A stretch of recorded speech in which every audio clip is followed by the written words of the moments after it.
Welcome to your Newsmax Daily for Monday, December the 1st, 2025, kicking off the final month of the year, if you can believe that.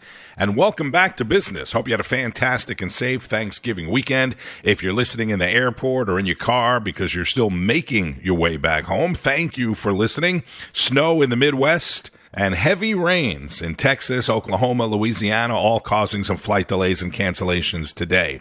Day 335 of 2025, with 30 more to go, 24 days until Christmas. The countdown is on, and Black Friday shopping has given way to Cyber Monday, with consumers expected to spend more than $14 billion today. That's up about 6% from last year. Record-breaking Thanksgiving travel and a 6% increase in Cyber Monday sales. Doesn't sound like we're in a bad economy to me. Today is also World AIDS Day, created by the World Health Organization in 1988 as a day to remember and to raise awareness. Under the Trump administration, the United States no longer commemorates World AIDS Day. A State Department spokesperson told the New York Times, "An Awareness Day is not a strategy." And that, quote, under the leadership of President Trump, the State Department is working directly with foreign governments to save lives and increase their responsibility and share of the burden, meaning pay more. We, the U.S., are no longer giving the money to the World Health Organization. And heading back to the White House from Palm Beach yesterday, the president told reporters on Air Force One he fully supports Secretary of War Pete Hegseth as Congress now demands answers over another deadly Venezuelan drug smuggling boat strike where Pete Hegseth allegedly said, "Kill everybody on board," which Hegseth denies. I don't know anything about it. He said he did not say that, and I believe him. The president also told reporters on Air Force One he intends to maintain a, quote, long pause on asylum decisions in the wake of last week's shooting in D.C. All they do is go around killing each other. Then they come into our country and tell us how to run our country. We don't want them. This is Newsmax host Lidia Curanaj with more on Trump's new immigration crackdown.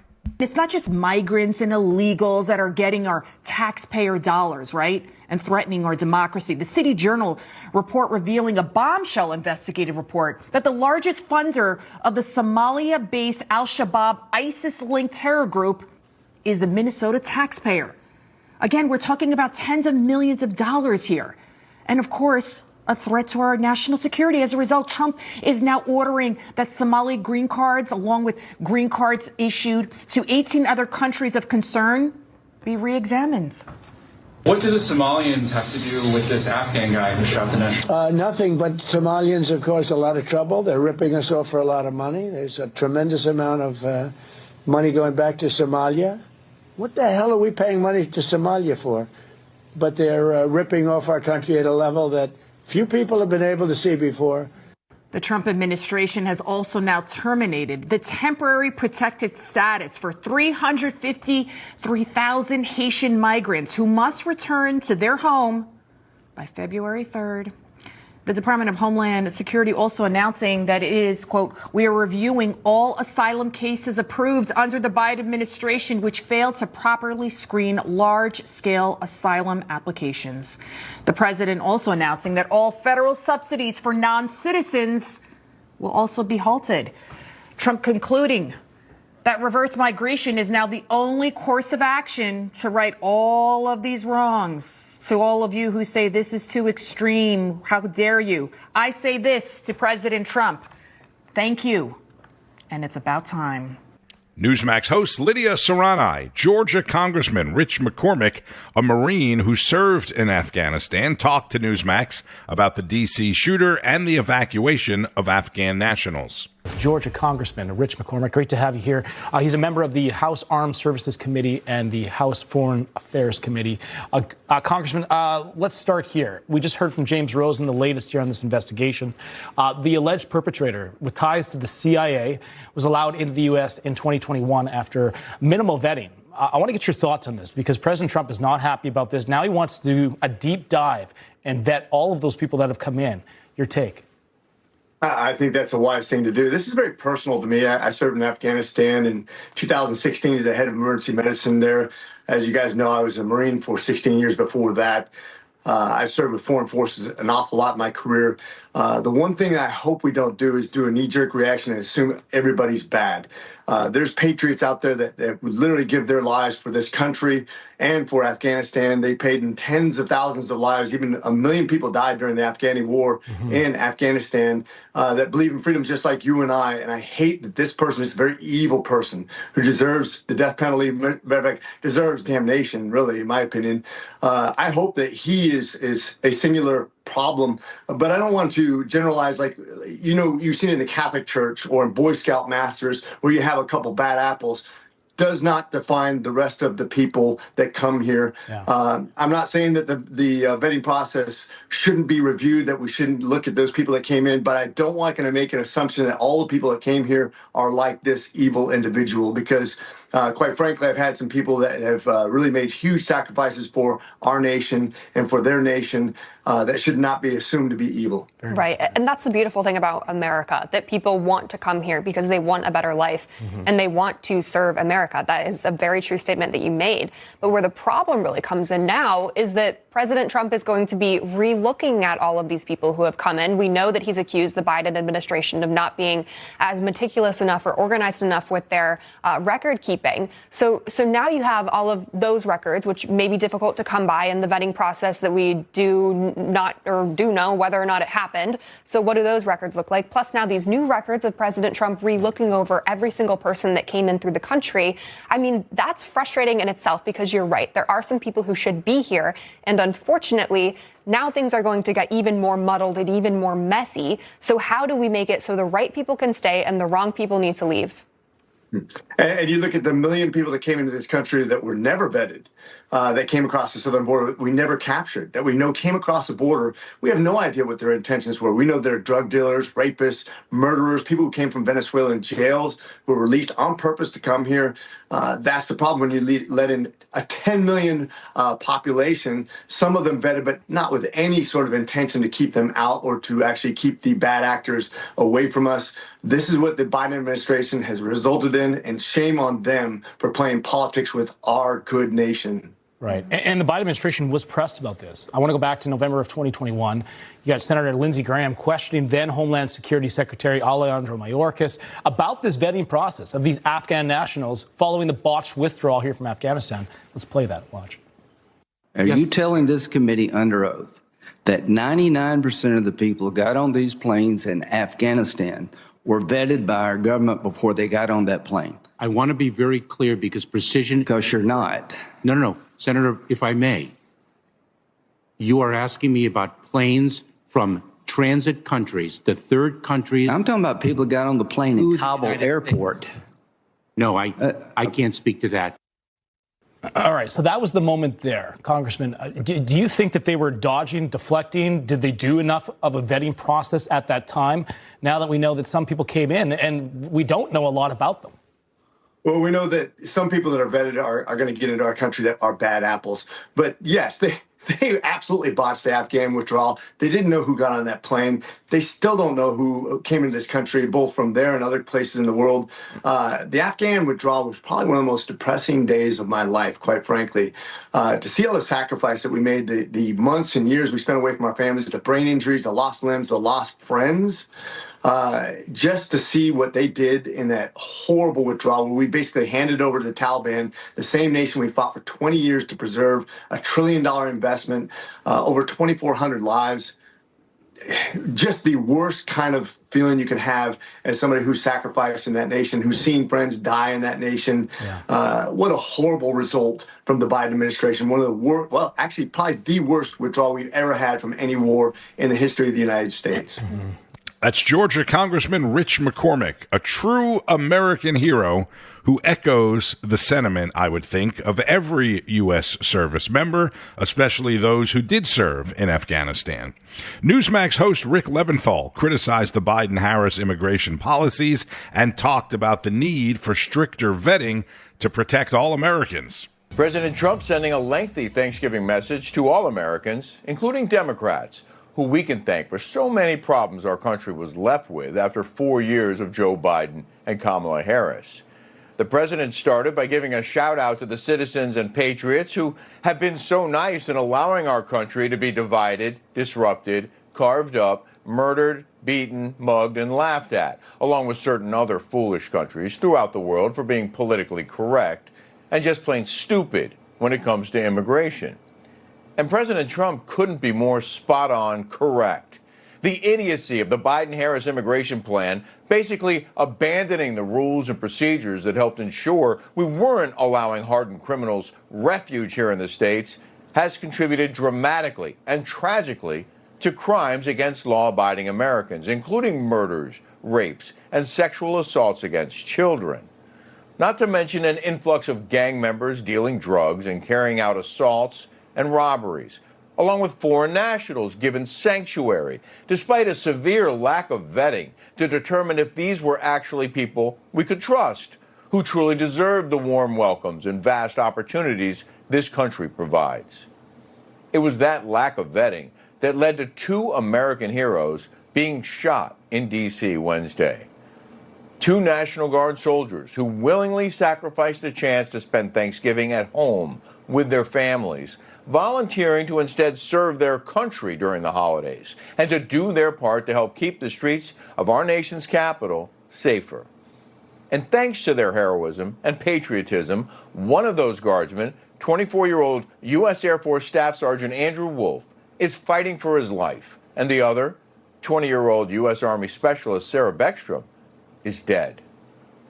And yes, Joe Biden and Kamala Harris have blood on their hands for so many violent crimes committed by the illegals they allowed into America, and for prioritizing the citizens of Afghanistan over the citizens of America.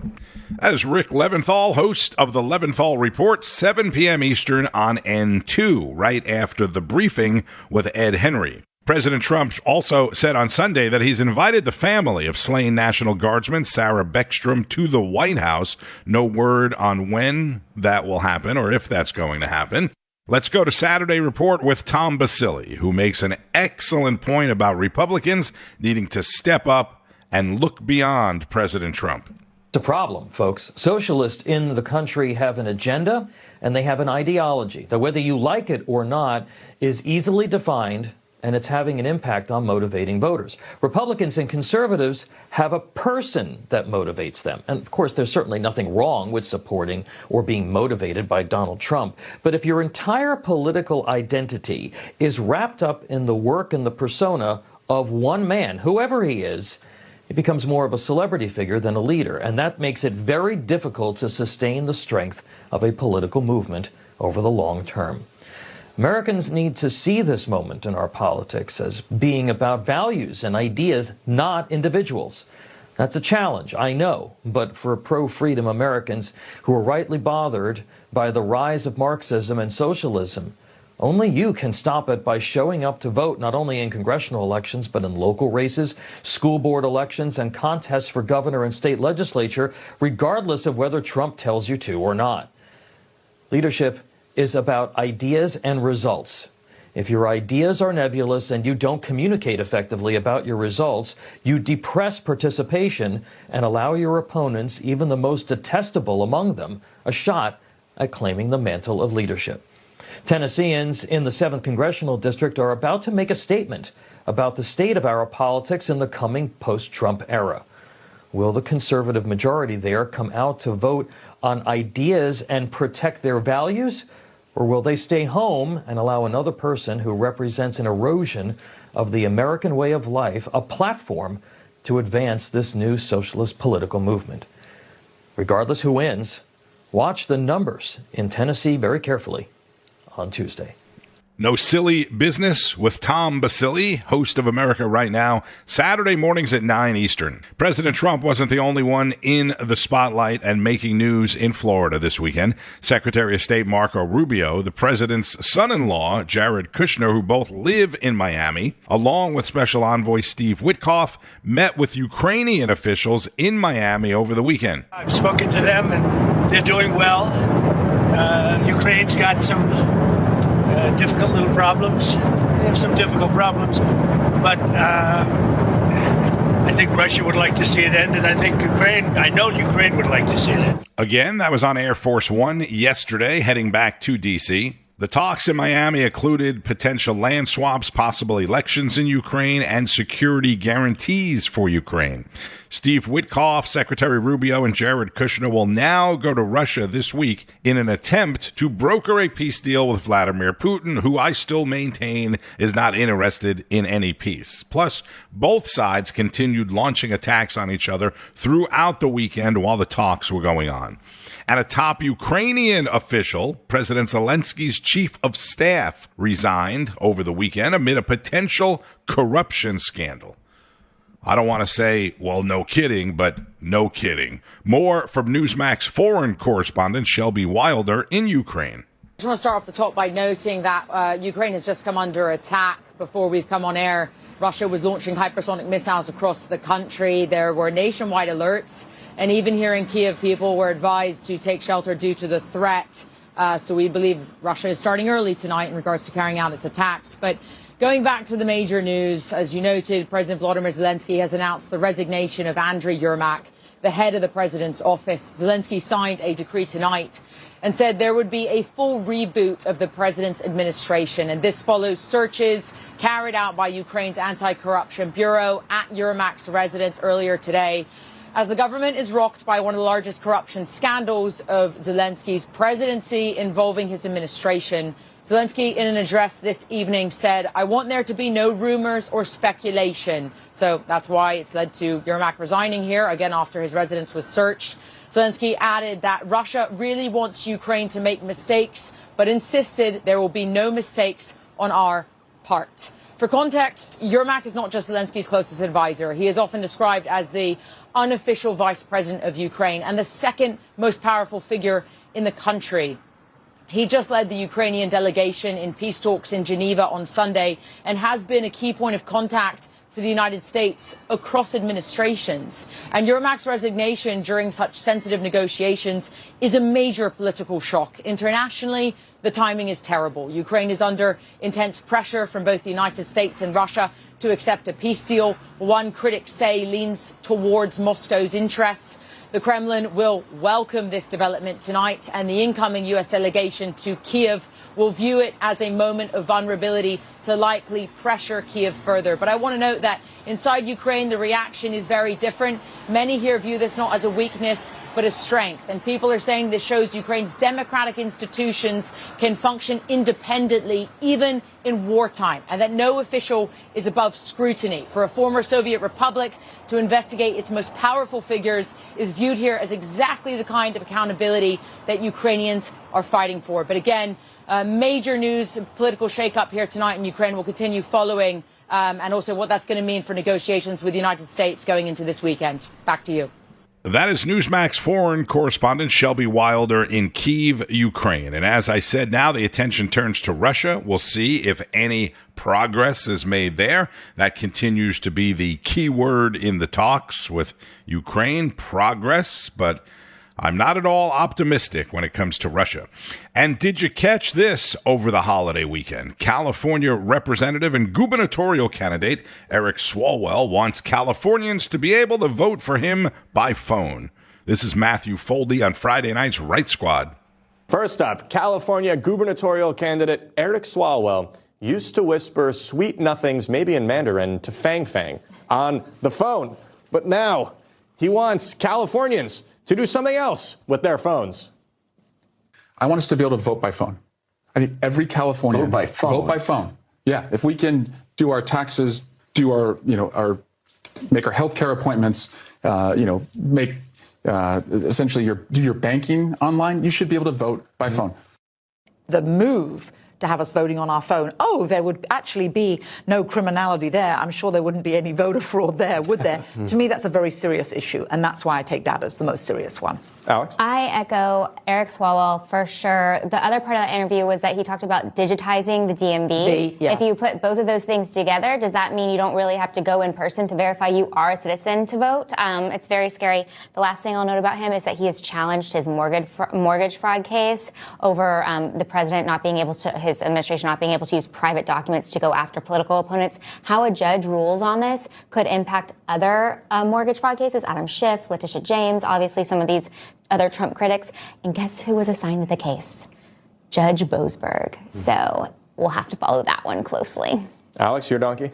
I got to go with Eric Swalwell as well. I mean, it's fascinating to me. These people that cry about the dangers to democracy never know exactly what the true dangers to democracy are. I mean, yes, we need people to show up to elections every 2 years, every 4 years, whatever it may be. But another major problem that we're having is a lack of trust in the outcomes of our elections. And it goes on both sides of the aisle. So for him to say that we should just be able to go to our phone and register a number, whatever it may be, it's totally naive to the problems that are really plaguing the country. And it actually worries me, because it actually worries me, since the deep state did want illegal immigration, is he actually pushing the play that is the next move? I will say my donkey of the week is the Democrats who were blaming Trump for this terrorist attack in D.C. And that wasn't in this segment. But one of the things that I was thinking about is I've covered a lot of Afghanistan-related things, and there are Afghan heroes who served with Americans in Afghanistan. And, this whole thing is so heartbreaking. It breaks my heart for the woman who was murdered, the young man who was still fighting for his life, and for these Afghans who risked their lives, who were then abandoned by the United States of America. And I think the ramifications for if and when we have future conflicts, they're going to be deep, because who in another country is going to want to sign up to work with us, to ally with us allies when we let them fall out of airplanes? Matthew Foldy and some other members and guests of the Right Squad. Weeknights, 10 o'clock Eastern. Conversation and debate over the day's big stories. Check it out tonight. President Trump also said he has decided on who the next Federal Reserve chairman will be upon Jerome Powell's departure in May, but didn't say who that person is yet. There's wide speculation that it will be or is Kevin Hassett, who currently leads the National Economic Council.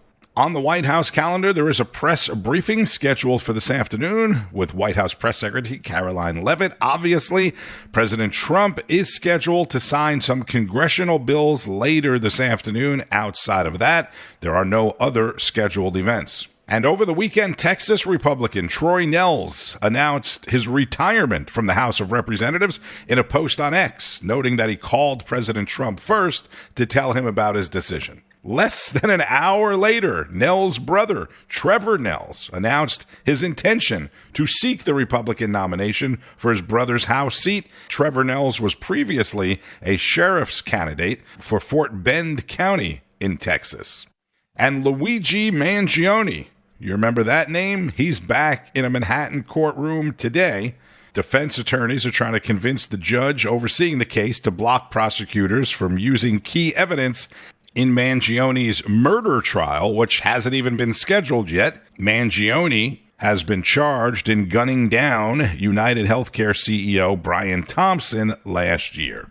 On Wall Street, stocks opened in the red this morning. The Dow Jones Industrial Average down a little more than 200 points. The Nasdaq down well over 100. This after a Thanksgiving week rally last week. And I'm not sure what's going on in the crypto market, but Bitcoin and most other major cryptocurrencies continue moving lower after some signs of hope. Last week, Bitcoin is down $5,000 right now at 86,000 and change. XRP down 16 cents this morning at $2.04. Gold continues to move higher, up $10 this morning at $42.65. Silver is pushing $60 an ounce. It's at $58 at just about $58 an ounce. Plenty of action as the new week and new month kicks off. Keep up with all of it on Newsmax, N2, and at Newsmax.com, of course. The news starts each and every morning, 6 o'clock Eastern, with Alex Kramer on Wake Up America Early Edition, followed by Wake Up America National Report.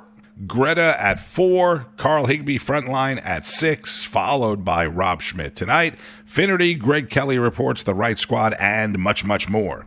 I'm Tony Marino. Thank you, as always, for listening. If you're relatively new to the podcast, turn somebody else onto it. Share it with friends, family, and strangers. After a wild weekend of football, we have the New York Giants at the New England Patriots on Monday Night Football. Safe travels if you're still traveling, and keep on fighting the good fight. News breaks every minute, every day. You need the app. the Newsmax app. Find it free on your smartphone store. Then watch us anytime, anywhere.